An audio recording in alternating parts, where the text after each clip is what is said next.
காசிக்கு சென்ற பலன் கிடைக்கக்கூடிய கோவில். காசியில் நீங்கள் பித்ருக்களுக்கு செய்யக்கூடிய தர்ப்பணத்தை இங்கே செஞ்சாலும் 100% நிறைவேறும். அதனால தான் இந்த கோவிலில் உள்ள சிவனுக்கு முக்தீஸ்வரர் என்றே பெயர் வந்தது. இது எங்கே அப்படின்னு பார்த்தீங்கன்னா தில தர்ப்பணபுரி அப்படின்னு சொல்லக்கூடிய இடம். இங்கே இருக்கக்கூடிய முக்தீஸ்வரர் முன்னோர்களுக்கு முக்தி தருவதால தான் இந்த பெயரே வந்தது.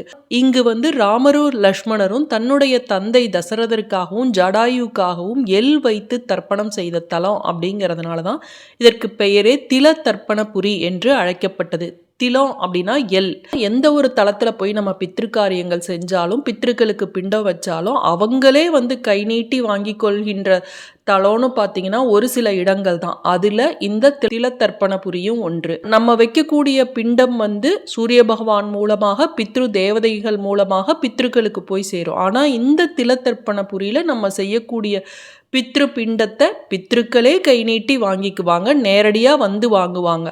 முன்னோர்களுக்கு தர்ப்பணம் செய்ய காசி, ராமேஸ்வரம், ஸ்ரீவாஞ்சியம், திருவெண்காடு, தில தர்ப்பணபுரி, கயா, அலகாபாத், திரிவேணி சங்கமம் இந்த 7 தலங்களை சொல்லுவாங்க. இதில் 5வது இடத்துல இருக்கக்கூடியது தான் இந்த தலம். இது எங்கே இருக்குது அப்படிங்கிறது கடைசியில் சொல்கிறேன்.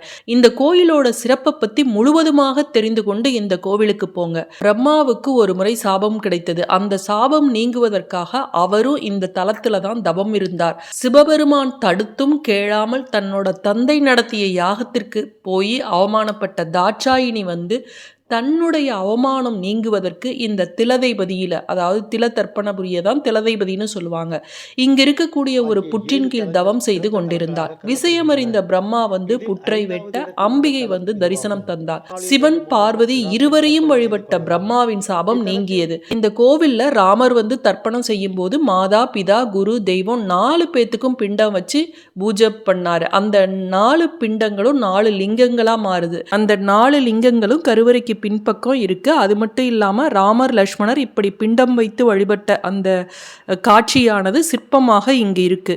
இந்த தலத்தில் நீங்கள் பித்ருக்களுக்கு தர்ப்பணம் செய்யும்போது நாள், கிழமை, அமாவாசை, திதி எதுவுமே பார்க்க வேண்டிய அவசியம் இல்லை.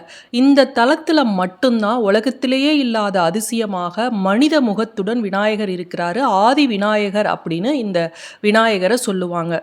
இது எந்த இடம் அப்படின்னு பார்த்தீங்கன்னா மயிலாடுதுறையிலிருந்து 25 கிலோமீட்டர் தொலைவில் பூந்தோட்டம் அப்படின்னு ஊர் பக்கத்தில் இருக்குது. கூத்தனூரில் இருந்து 2 கிலோமீட்டர் தூரத்தில் இருக்குது.